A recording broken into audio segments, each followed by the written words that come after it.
ദിനമാണ് ജോണിനെ കാണാതായിട്ട് ഇന്നാകുന്നത്. ഇന്ന് പോലും അദ്ദേഹത്തെ കണ്ടെത്താൻ കഴിയാത്ത ഒരു സാഹചര്യമാണ്. ഇതിനിടയിൽ ഒരു വാർത്താ സമ്മേളനത്തിനിടയിൽ ഒരു മാധ്യമ പ്രവർത്തക മുഖ്യമന്ത്രിയോട് ചോദിക്കുകയുണ്ടായി, എന്തുകൊണ്ട് ഫിഷറീസ് വകുപ്പ് മന്ത്രി ഇതിലൊരു ഇടപെടൽ നടത്തുന്നില്ല എന്ന്. ഇതുവരെ ഒരു ഇടപെടൽ ഉണ്ടായിട്ടില്ല എന്ന് കുടുംബം പറയുന്നുണ്ട്. അതിന് മുഖ്യമന്ത്രി നൽകിയ ഒരു മറുപടിയാണ് ഇവരെ ഏറെ വിഷമിപ്പിച്ചത്. അത് തീരദേശ പ്രദേശമല്ലേ, മുൻ മുഖ്യമന്ത്രി പോയിട്ട് എന്തായെന്ന് അറിയാമല്ലോ എന്ന തരത്തിലൊരു പ്രതികരണം ഉണ്ടായി. അതിനെ ജോണിന്റെ മകൾ വിമർശിച്ചിരുന്നു. അതിലാണ് ഇപ്പോൾ വ്യാപകമായിട്ട് ഈ ഒരു വിഷമഘട്ടത്തിൽ നിൽക്കുന്ന ഒരു കുടുംബത്തിന് നേരെ കോൺഗ്രസ് ഹാൻഡിലുകളിൽ നിന്ന് വ്യാപക സൈബർ ആക്രമണം ഉണ്ടാകുന്നത്. ഇന്ന് ഇവർ കളക്ടറെ കണ്ടിരുന്നു. ഈ വൈകിയ ഘട്ടത്തിലെങ്കിലും വേണ്ട നടപടികൾ എടുക്കാമെന്ന് കളക്ടറിൽ നിന്ന് അവർക്ക് ഉറപ്പ് ലഭിച്ചു. 7ാം ദിനമാണ് അത്തരത്തിലൊരു ഉറപ്പ് ലഭിക്കുന്നത്. വളരെ വിഷമമുള്ള ഒരു ഘട്ടമാണ്. ആ ഘട്ടത്തിലും കാര്യങ്ങൾ പറയുമ്പോൾ, നിങ്ങളുടെ പ്രശ്നങ്ങൾ പറയുമ്പോൾ സൈബർ ഇടത്തിൽ അടക്കം ആക്രമിക്കപ്പെടുന്ന ഒരു അവസ്ഥ. എന്നോട് നേരത്തെ പറയുകയുണ്ടായി, കോൺഗ്രസ് ഭരണത്തിൽ വരണമെന്ന് ആഗ്രഹിച്ച ഒരാളായിരുന്നു. ഫിഷറീസ് മന്ത്രി യാതൊരു ഇടപെടലും നടത്തുന്നില്ല. എന്താണ് ഈ ഒരു ഘട്ടത്തിൽ പറയാനുള്ളത്? സൈബർ ആക്രമണം നടത്തുന്ന എനിക്ക് തോന്നുന്നു, എനിക്ക് വെറും പുച്ഛം മാത്രമാണ് തോന്നുന്നത്. സൈബർ ആക്രമണം നടത്തുന്ന വിഡ്ഢികളോട് ഞാനൊന്ന് പറഞ്ഞോട്ടെ, എനിക്കൊരു സ്വന്തമായിട്ട് സോഷ്യൽ മീഡിയ ഹാൻഡിൽ പോലും ഇല്ല. എൻ്റെ സ്വന്തം അച്ഛനെ നഷ്ടപ്പെട്ടിട്ട് ഇന്ന് 7ാം ദിവസം ആരാണോ സർക്കാർ, ആ സർക്കാരിനോടാണ് ഞാൻ ചോദ്യം ചെയ്തത്. ആ സർക്കാരിൽ തലപ്പത്തിരിക്കുന്നവർ വിവരമില്ലാതെ ഉത്തരം പറയുമ്പോൾ, അധിക്ഷേപിക്കുമ്പോൾ, ആക്ഷേപിക്കുമ്പോൾ ഞങ്ങൾ ചോദ്യം ചോദിക്കണ്ടേ? അതിനുള്ള മറുപടിയായിട്ട് നിങ്ങളുടെ കോൺഗ്രസിന്റെ ഹാൻഡിലുകളിൽ നിന്നുണ്ടാകുന്ന ആക്രമണങ്ങളൊന്നും ഞാൻ കാണുന്നില്ല. അതുകൊണ്ട് എനിക്കൊരു കുഴപ്പമില്ല. നിങ്ങൾ എന്ത് പറഞ്ഞോട്ടെ, ഇത് വിഷയം തെന്നി മാറ്റിക്കാനുള്ള, അല്ലെങ്കിൽ ഞങ്ങളുടെ കോസ്റ്റൽ കമ്മ്യൂണിറ്റിക്ക് വരുത്തേണ്ട ഡെവലപ്മെന്റിനെ തെന്നി മാറ്റിപ്പിക്കാനുള്ള, അല്ലെങ്കിൽ ഈ ഒരു ഫോക്കസിനെ, ഈ ഒരു അന്വേഷണത്തിനെ മാറി മറിപ്പിക്കാനുള്ള ചില വിഡ്ഢി തന്ത്രങ്ങളായിട്ട് മാത്രമേ ഞാൻ ഇതിനെ കാണുന്നുള്ളൂ. അതവിടെ തന്നെ കയ്യിലിരുന്നോട്ടെ, ഇവിടെ ഒന്നും വരത്തില്ല, ഇവിടെ ഒന്നും ഏൽക്കത്തില്ല. ഓക്കെ, അത് മാത്രമേ എനിക്ക് പറയാനുള്ളൂ. മുഖ്യമന്ത്രിയുടെ ആ ഒരു പരാമർശം നിങ്ങളെ ഏറെ വിഷമിപ്പിച്ചു? തീർച്ചയായും വിഷമിപ്പിച്ചു. അതുകൊണ്ടാണ് അദ്ദേഹം മാപ്പ് പറയണമെന്ന് ഞാൻ പറഞ്ഞത്. ഇപ്പോഴും അത് തന്നെയാണ് പറയുന്നത്. അദ്ദേഹം മാപ്പ് പറഞ്ഞേ പറ്റൂ. ഒരു കമ്മ്യൂണിറ്റിയാണ് അദ്ദേഹം ആക്ഷേപിച്ചത്. മുഖ്യമന്ത്രിക്ക് കോസ്റ്റൽ കമ്മ്യൂണിറ്റീസിന്റെ വോട്ട് വേണം, പക്ഷെ അവർക്ക് വേണ്ടിയിട്ട് ചെയ്യാനായിട്ടൊന്നും പറ്റത്തില്ല. അതെങ്ങനെ ശരിയാവും? മുഖ്യമന്ത്രിയെ ഞങ്ങൾ അവിടെ പിടിച്ചിരുത്തിയെങ്കിൽ അവിടെ പിടിച്ച് ഇറക്കാനുള്ള റൈറ്റ്സും ഞങ്ങൾക്കുണ്ടെന്നുള്ളത് മുഖ്യമന്ത്രി മനസ്സിലാക്കണം. ഇമാതിരി ലൈസൻസ് ഇല്ലാത്ത രീതിയിലല്ല നിങ്ങൾ പ്രതികരിക്കേണ്ടത്. ഒരു വ്യക്തമായിട്ടുള്ള മറുപടി വരണം. ഒരാൾക്കാരുടെ ജീവനാണത് അപകടത്തിൽ കിടക്കുന്നത്. അപ്പം അവർ ചോദിക്കാൻ വേണ്ടി വരുമ്പോഴത്തേക്കും അതിനുള്ള റെസ്പോൺസിബിലിറ്റി ഏറ്റെടുക്കണം, അക്കൗണ്ടബിലിറ്റി ഏറ്റെടുക്കണം. ഒന്നും ചെയ്യാൻ പറ്റില്ലെങ്കിൽ ഇറങ്ങി പോകണം മിസ്റ്റർ. ഒന്നും ചെയ്യാൻ പറ്റില്ലെങ്കിൽ ഇറങ്ങി പോവുക തന്നെ വേണം. അതിന് ആൾക്കാരെ നെഗ്ലക്ട് ചെയ്തുകൊണ്ടുള്ള മറുപടിയല്ല നിങ്ങളുടെ കയ്യിൽ നിന്ന് ഞങ്ങൾ പ്രതീക്ഷിക്കുന്നത്. അതിനല്ല നിങ്ങൾ അവിടെ പിടിച്ച് ഞങ്ങളുടെ വേലക്കാരായി ഞങ്ങൾ ഇരുത്തിയിരിക്കുന്നത്. You are the public servant. ആ സെർവ് ചെയ്യണം. ചെയ്തില്ലെങ്കിൽ ഞങ്ങൾ ചോദിക്കും, വീണ്ടും ചോദിക്കും. അതുപോലെ തന്നെ ഫിഷറീസ് വകുപ്പിൽ നിന്നും മന്ത്രിയിൽ നിന്നും യാതൊരുവിധ ഇടപെടലും ഉണ്ടായിട്ടില്ല എന്നാണല്ലേ ആരോപണം? തീർച്ചയായും. ഫിഷറീസ് വകുപ്പ് മന്ത്രി ആരെന്ന് പോലും എനിക്കറിയില്ല. പേരറിഞ്ഞൂടെന്നല്ല, അദ്ദേഹത്തിനെ ഞാൻ കണ്ടിട്ടുമില്ല.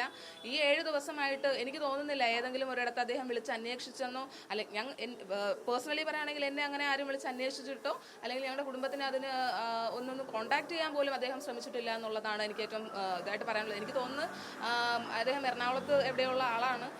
I don't know about that. But ഫിഷറീസിനെയോ അല്ലെങ്കിൽ ഓഷൻ ഡിപ്പാർട്ട്മെന്റിനെ പറ്റി യാതൊരു വിവരവും ഇല്ലാത്ത ഒരു വ്യക്തിയാണ് ഫിഷറീസ് ഡിപ്പാർട്ട്മെന്റിൽ ഇരിക്കുന്നത് എന്നുള്ള ബോധ്യം എനിക്കുണ്ട്. സ്വാതി, ഇതിൽ എടുത്തു പറയേണ്ട ഒരു കാര്യം, ഇവർ പ്രഷറൈസ് ചെയ്തിട്ടാണ് ഇന്ന് കളക്ടർ ഒരു നടപടി, അതും 7ാം ദിനമല്ലേ? 7ാം ദിനം. ഇന്ന് 7ാം ദിനമാണ്. അപ്പം ഞങ്ങൾ ആദ്യം പോയപ്പോഴത്തേക്കും ഫിഷറീസിന്റെ വകുപ്പിൽ നിന്ന്, അല്ലെങ്കിൽ കളക്ടറേറ്റിന്റെ ഭാഗത്ത് നിന്ന്, കളക്ടറിന്റെ അടുത്ത് നിന്ന് നമുക്ക് അങ്ങോട്ട് പ്രതികരിക്കാൻ പോലും ഒന്നും പറ്റിയിട്ടുണ്ടായിരുന്നില്ല. പിന്നെ നമ്മുടെ കാര്യങ്ങൾ എടുത്തു പറഞ്ഞപ്പോഴാണ് നമ്മുടെ കാര്യങ്ങൾ കേൾക്കാൻ അവർ തയ്യാറാകുന്നത്. കേൾക്കാൻ തയ്യാറായതിനു ശേഷം നമ്മൾ എടുത്തു പറയുന്നു ഇവർക്കുണ്ടാകുന്നത്. നിങ്ങൾ കാര്യങ്ങൾ നടക്കുന്നുണ്ട്, റെക്കോർഡ് പരമായിട്ട് നിങ്ങളുടെ കാര്യങ്ങൾ റെക്കോർഡിലുണ്ട്, പക്ഷെ അതിന്റെ എഫിഷ്യൻസി എവിടെ? അതില്ല. അതാണ് ഞങ്ങൾ ചോദ്യം ചെയ്തത്. എഫിഷ്യൻസി ഇല്ല. 3 കോസ്റ്റ് ഗാർഡുകാര് ഛർദ്ദിച്ചതിന്റെ പേരിൽ, കോസ്റ്റ് ഗാർഡ് അല്ല, ഫിഷറീസിന്റെ പോലീസുകാർ, അവർ ഛർദ്ദിച്ചതിന്റെ പേരിൽ രക്ഷാപ്രവർത്തനം നിർത്തിവെച്ചിട്ട് വന്നത് ഞങ്ങൾ പിന്നെ ചോദിക്കണ്ടേ? ആൻഡ് ഡീസൽ ഇല്ല എന്ന് പറഞ്ഞിട്ട് രക്ഷാപ്രവർത്തനം നടത്താതെ വെച്ചത് കാരണം എന്താണെന്ന് ചോദിച്ചാൽ അവരുടെ കയ്യിൽ ഫണ്ടില്ല. അത്രേ. കളക്ടർ പറഞ്ഞ വാക്കാണ് ഫണ്ടില്ലെന്ന്. ഈ ഫണ്ട് കൊടുക്കേണ്ടത് ആരാണ്? ഒരു റെസ്ക്യൂ ഓപ്പറേഷൻ എവിടെ നടക്കണമെന്ന് കറക്റ്റ് ആയിട്ടുള്ള SOP നിങ്ങളുടെ കയ്യിലുണ്ടോ? ഇല്ല. ഒരു ഓറഞ്ച് ബുക്ക് ഉണ്ട്. ആ ഓറഞ്ച് ബുക്ക് എന്ന് പറയുന്നത് ജനറൽ ഗൈഡ് ലൈൻസ് ആണ്. റെസ്ക്യൂ ഓപ്പറേഷൻ നടത്തേണ്ട ജനറൽ ഗൈഡ് ലൈൻസ് ആണ്. അതിന് ഓഷ്യനിൽ ഒരു അപകടം നടന്നാൽ ഉണ്ടാകുന്ന കാര്യങ്ങളെ എടുത്ത് പറയാൻ വേണ്ടി, അല്ലെങ്കിൽ അതിനുള്ള ഒരു പ്രൊസീജിയർ അതിനകത്ത് ഇല്ല എന്നും കളക്ടർ പറയുകയുണ്ടായി. അത് വളരെ ഇത്രയും ജനങ്ങളുള്ള അല്ലെങ്കിൽ നമ്പർ 1 ഇൻ പോപ്പുലേഷൻ എന്ന് പറയുന്ന ഒരു ഇന്ത്യക്കകത്ത് ഇത്രയേറെ കോൺട്രിബ്യൂഷൻ നമ്മൾ കൊടുക്കുകയാണ്, മറൈൻ സെക്ടർ കൊടുക്കുകയാണ്. ആ സെക്ടറിൽ അവരെ ഒന്ന് രക്ഷിക്കാൻ, അല്ലെങ്കിൽ അവർക്ക് ഒരു അപകടം വന്നാൽ അവരെ രക്ഷിക്കാൻ അത് നോക്കാനായിട്ട് ആൾക്കാരില്ല, ഗൈഡ് ലൈൻസ് ഇല്ല, പ്രൊസീജിയേഴ്സ് ഉണ്ട് ഒരുപാട്, ടെൻഡർ ഇല്ല, ഫണ്ടില്ല. ഇതിനുള്ള ഉത്തരം നിങ്ങൾ തന്നേ പറ്റൂ, തരുന്നത് വരെ ഞങ്ങൾ ഇവിടെ ഉണ്ടാവും.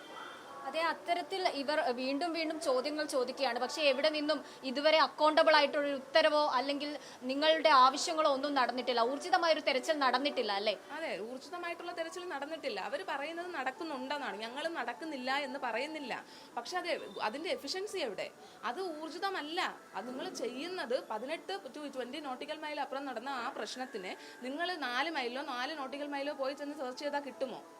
അതാണ് ക്വസ്റ്റ്യൻ. അതിനെതിരെയാണ് നമ്മൾ ക്വസ്റ്റ്യൻ ചെയ്ത് വന്നത്. അല്ലാതെ നിങ്ങൾ ചെയ്യുന്നില്ല, നിങ്ങളുടെ റെക്കോർഡ്സ് ആസ് പെർ റെക്കോർഡ്സ് എല്ലാം ഉണ്ട്, അതുണ്ട്, അത് നിങ്ങൾ ചെയ്തിട്ടില്ല എന്ന് നമ്മൾ പറയുന്നില്ല. പക്ഷേ എവിടെയാണ് അതിന്റെ എഫിഷ്യൻസി? അതാണ് നമ്മൾ ക്വസ്റ്റ്യൻ ചെയ്യുന്നത്. സ്വാതി, ഇതിലൊരു പ്രധാന കാര്യം എന്ന് പറയുന്നത് വറുതിക്കാലത്ത് ഇവർക്ക് ഒരു പണിയില്ലാത്ത സമയത്ത് ഒരു നിശ്ചിത പൈസ സർക്കാരിൽ നിന്ന് കൊടുക്കും. അതുപോലെ തന്നെ ഈ കാലവർഷ സമയത്തും അത്തരത്തിൽ ഇവർക്ക് ഒരു 300 രൂപ പണിയില്ലാത്ത സമയത്ത് കൊടുക്കുന്നുണ്ട്. പക്ഷെ അത് ലഭിക്കുന്നില്ല. ആ ഒരു സാഹചര്യത്തിൽ പലപ്പോഴും ഈ മുന്നറിയിപ്പുകൾ അവർക്ക് ശരിയായ രീതിയിൽ കിട്ടാത്ത സാഹചര്യത്തിൽ നിവൃത്തികേട് കൊണ്ടാണ് ഇവർ ജോലിക്ക് പോവേണ്ടി വരുന്നത്. ആ പണം നിങ്ങൾക്ക് ലഭിക്കുന്നില്ല അല്ലേ? ലഭിക്കുന്നുണ്ടെന്ന് വെച്ചാൽ ഇതിന്റെ മോണിറ്റർ ചെയ്യുന്നത് ആരാണ്? അതറിയില്ല. നിങ്ങൾക്കറിയാമെങ്കിൽ നിങ്ങൾ പറയൂ, എത്ര പേർക്ക് നിങ്ങൾ ഇതുവരെ അത്രയും ഫണ്ട് കൊടുത്തിട്ടുണ്ട്?